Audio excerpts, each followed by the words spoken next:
Hey everyone, today we're talking about something that could completely change the way you hunt. Have you guys ever struggled with maybe long scouting trips, rough terrain, or just trying to get deeper back into the woods? Today we're going to be discussing 5 reasons why an e-bike should be on your hunting list.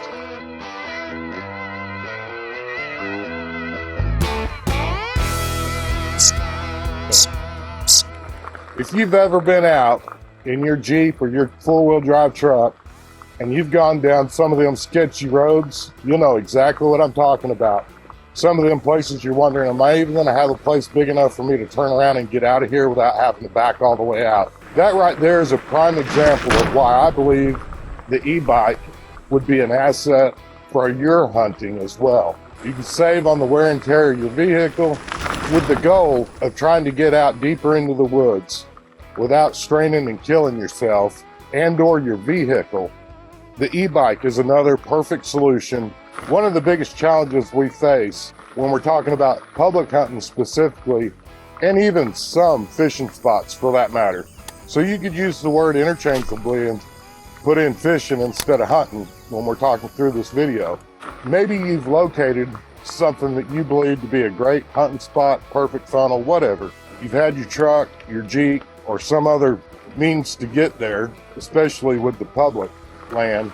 But let's face it, these vehicles can only get us so far. You also run the risk of tearing up your vehicle. And if you're like me and you're on a budget, I can't afford to tear up my Jeep.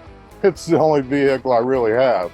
The Jeep is what I hunt out of most of the time, but having an e-bike opens up the possibilities to where you can go down some of these rutted up old roads like we're doing right now. Not tearing up your vehicle, because this road that I'm on, technically I could be in my pickup or my Jeep, but just look at this. I'm able to ride around it nice and quiet and smooth without tearing up my Jeep. While we're talking about not tearing up your Jeep or your pickup and using an e-bike to get to some of these off the beaten path places, we can't forget our bodies. I've been specifically bow hunting public for about 10 years now. That's how I learned how to hunt when I was a kid many years ago.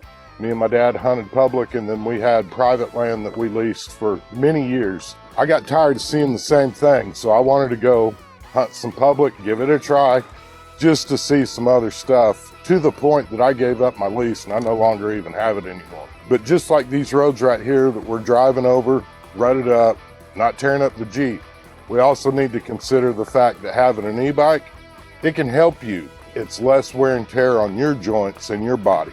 The older I get, the less further I want to go. The e-bike is going to be able to help push those distances much further than I physically could backpacking myself. We've all got our own limitations and we all know what they are. But if you factor in an e-bike helping you carry the load almost all the way to where you're going to set up your tree stand and or hunt, this is a quiet, efficient method that also will help extend your hunt and get you to some of those places that ordinarily you'd look at on the map and be like, man, that's just way too far. I can't do that today. But now, with a little bit of electric assist, you can make it to that spot. Same thing for the fishing, guys. I had a conversation with a buddy of mine the other day, and he was telling me that he rode his mountain bike up to one of those places so he could go fly fishing. And he was like, I could see a huge benefit, because he said, to be honest, when I got up there, I was worn slick. It was just a physically demanding ride. And this is coming from a guy that I know wins a lot of races. And he said, Dale, he said, I think you're onto something. When I was a kid, I grew up in Oklahoma,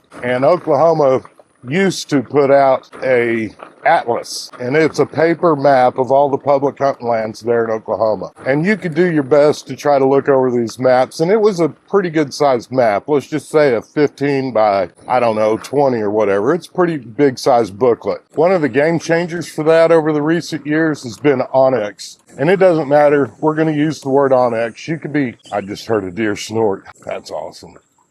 That's going to be kind of a bonus round. We'll stick this in here, but you can see right here, you can see we've got a little opening here. That's a great little funnel and an alley for the deer to run down, and right over there. But I just heard that one blow right over here when we were making that corner. See some of the robins in there kind of scurrying around. Bonus tip. All right, back on topic. Oh my goodness, look at how beautiful these flowers are. Those are absolutely beautiful. A lot of these, if you guys are unaware, a lot of these real pretty flowers, especially the honeysuckle and stuff like that, hummingbirds will come in here and work these, and along with bees and other things. That's also a place that copperheads will hang out, trying to get a hummingbird. So be cautious of that.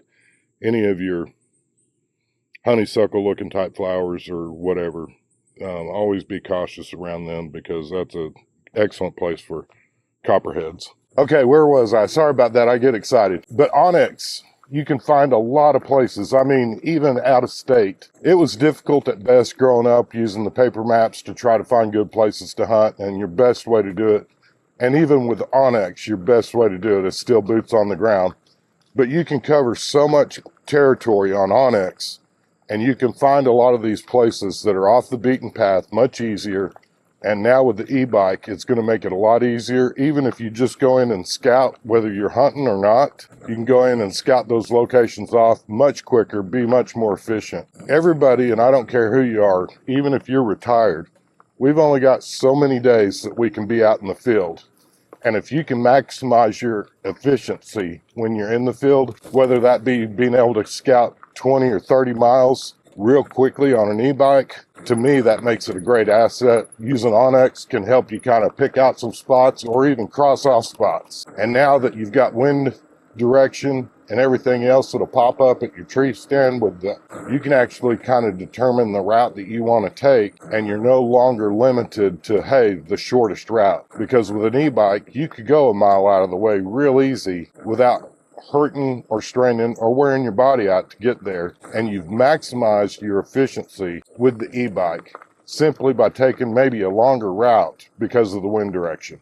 While we're talking about efficiency, I think it's important to note that you could also increase your speed to get in and out much quicker, much quieter. And then also, if you find yourself looking for the next thing on your outline, we don't want to leave any trace of where we were. So you can quickly go back and try to figure out where you lost your outline. I'll be right back, guys. I got to go find my stupid piece of paper. Cover a lot of ground at 15, 16 mile an hour. Does this look familiar? These flowers that I just talked about previously? That's where I dropped my outline. Right there by where my foot is. If you guys have ever been out hunting, got back to camp and realized you lost something on your way back, talking about efficiency, this is going to be a much more efficient way. That deer's blowing again.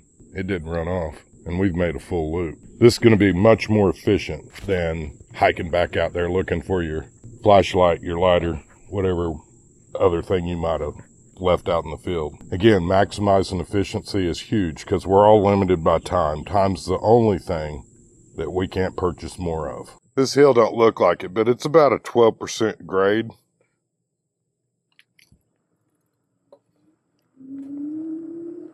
And that brings us up to our next point, stealth.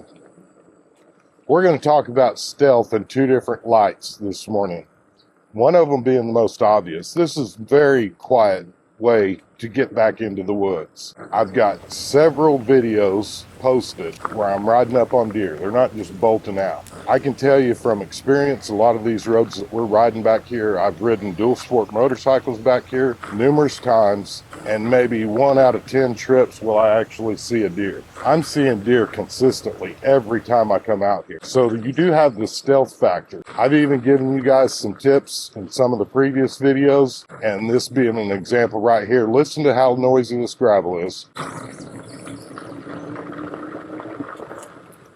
Ease over here in this grass, and you're much more quiet now.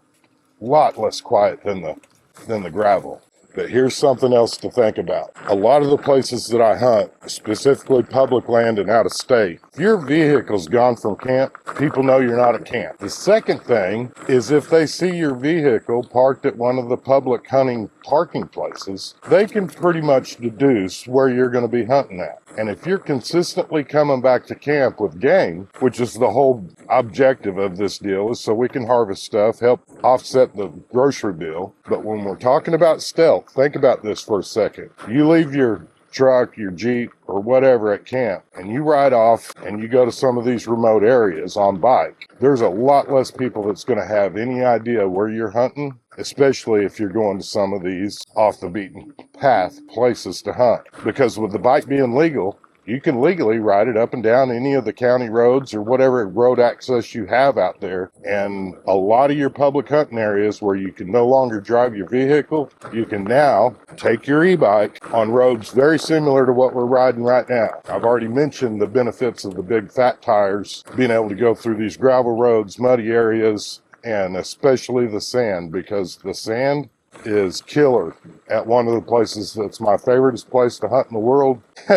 My wife has always told me if I get something in my brain, she said I could sell jars of sand to a guy out in the desert. The reason I'm telling you this, if you guys know anybody that's maybe thinking about considering an e-bike to add to their hunting wish list this year, share this video with them. And then also, I've only listed 5 things in this video. And I know a lot of you guys have been using e-bikes longer. This is going to be my first year with the e-bike. I've briefly touched on my experience with a regular mountain bike and why I will not take one back to camp, along with some of my other friends who've done the same thing. But comment down below. Let us know what's something that I missed, what's another game changer or big factor in your mind that could maybe help another guy, especially talk to his wife and explain to her, look, I've got 5 good reasons here. Comment down below. Let me know what you think. We're on our way to 10,000 subscribers, and with your help, we can actually make that goal of 10,000. There's not a doubt in my mind that all of you guys that love hunting and fishing as much as we do don't have any problem trying to share our videos. Our number one goal, aside from our 10,000 subscriber goal, is to help others. And ultimately, if you felt like this video would help you, maybe even help explain to your wife or your significant other why you want to e-bike for hunting this year to kind of help justify the cost. If any of these 5 reasons help you at all, consider giving us the big thumbs up. We appreciate your likes, your comments, and subscribes. I hope you all have a blessed week, and let's get outside and make something happen. I'm going to stop here and kind of share something with you because I think it's absolutely beautiful. And I don't know if you guys will be able to pick up on it, but this is an old dock. And the gentleman that owns this property has essentially given me permission to bow hunt out here some. I normally bow hunt here in Texas. The bow hunting season starts before gun season. These are all gun hunters that are on this property here. He'll let me come in here and bow hunt a little bit, but I'm going to take a picture because I just think that's absolutely beautiful and I want to share it with you guys. And I can zoom in on it. But what you can't see probably in that video there is there's some old rusty chairs out there on that pier. They're probably 40 years old or better. And it's kind of fun to think how long have those chairs been sitting there. You can see the decks falling apart out there on that dock. And just what a beautifully relaxing place that would be to sit there on an evening fishing in this pond. What a blessing. Just an absolutely beautiful area. So if we were going to do a bonus round, you guys are like me and you're getting up in age and stuff hurts when you go hiking 1 or 2 miles, especially carrying all your gear. Get you an e-bike. See if it doesn't remind you of being a kid again and you still got that same energy level because you're getting a little bit of help with this electric motor. And I'll even go a step further. You can get 100% help. You don't have to pedal at all. But the more I go out and I'm trying to lose weight and get in deer shape or elk shape or whatever shape you're trying to get into, the e-bike just makes it fun because you can keep pushing yourself harder and harder. And if you get to the point that you're totally exhausted, still have the electric assistance that can help you get back. I'm riding on average 30 miles a day. If you guys want to feel 13 again, have that same energy level and get to your tree stand and not be exhausted,